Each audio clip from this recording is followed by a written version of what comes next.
Hi there, today I'm going to be talking to you about my experience with the Two Notes Torpedo Captor.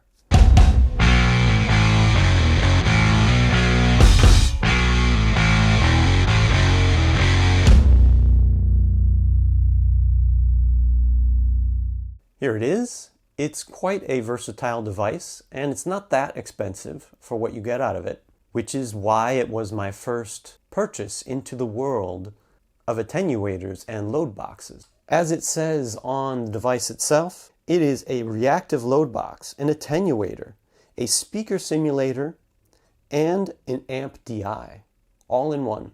Today we're listening to what the Torpedo Captor can do on a blues rock track. On today's samples, I'm using the Blues Junior III in conjunction with the Torpedo Captor. So in this first sample, I mic'd up my Blues Junior III with an SM57, about 1 inch off the grill and about 1 inch to the side of the center of the cone.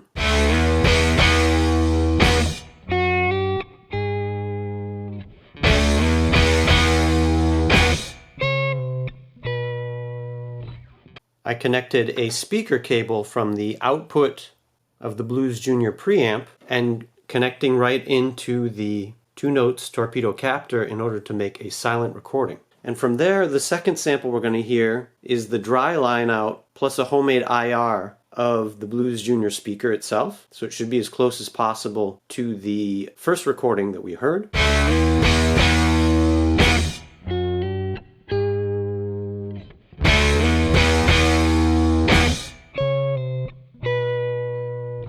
And the third sample we're going to hear is the built-in speaker simulation within the Torpedo Captor itself.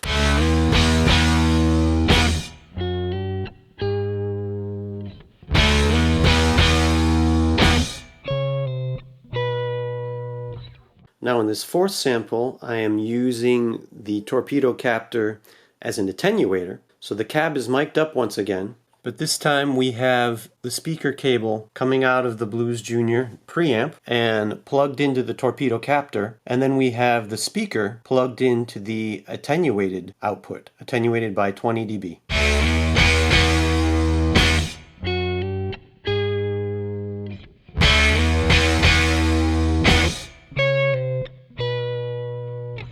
And in this fifth sample, once again we're miking up the Blues Junior speaker.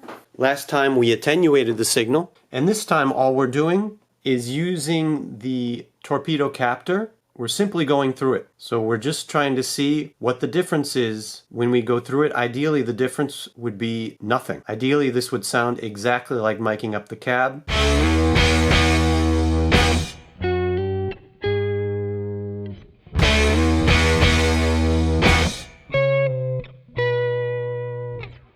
So the first sample that we heard set the bass line and is what we expect to hear as closely as possible in the other samples. As for the second sample with the homemade IR, I observe a bit of smearing in the upper mid frequencies, which bring out the string noises in a sort of undesirable way. I think that the power chords when I'm hitting the guitar hard are quite good. And that's been my experience with the Torpedo Captor, that it works quite well for metal and rock tracks.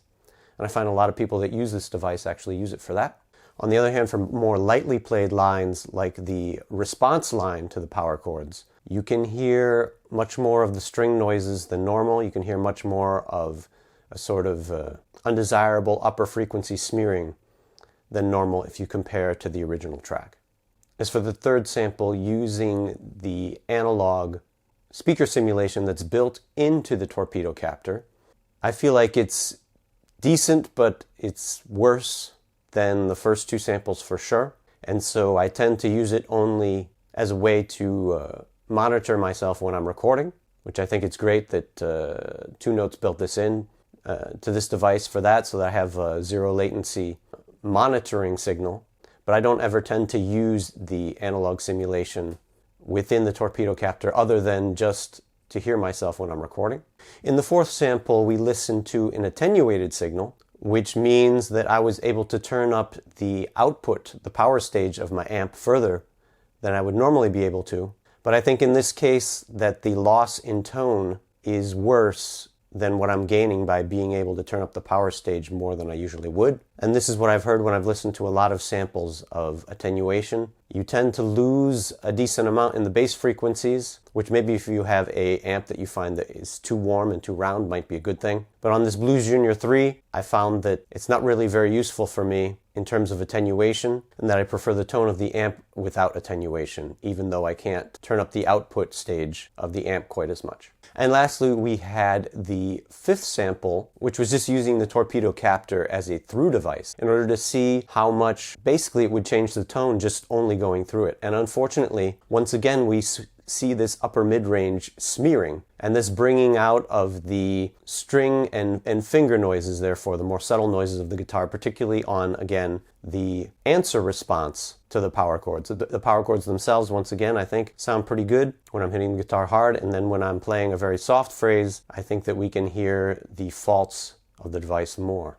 Let's listen to those 5 samples again, all in a row, and soloed this time without the mix.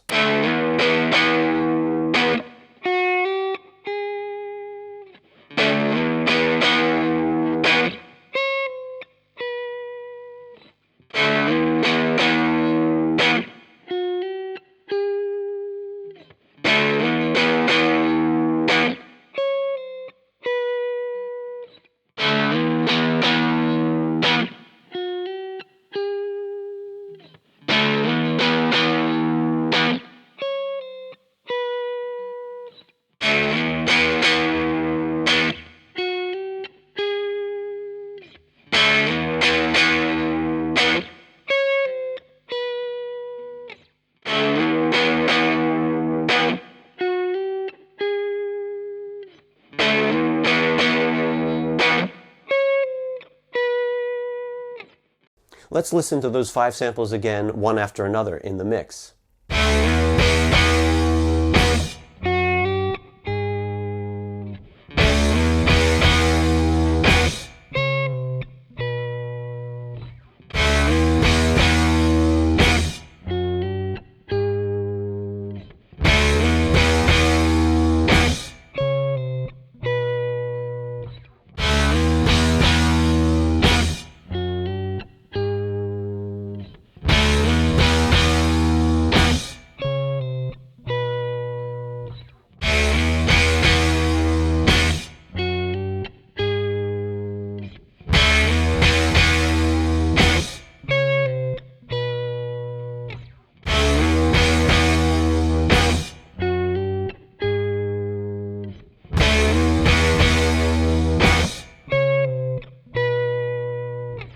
So who is this device for? I think that the Torpedo Captor is great for somebody who has a tube amp or two, but you're finding that you're wanting to record it loud, but you're not really able to because you're in an apartment, you have neighbors, or you live with a family, as is the case for me, and you'd like to have other options for recording your tube amps, either louder or silently.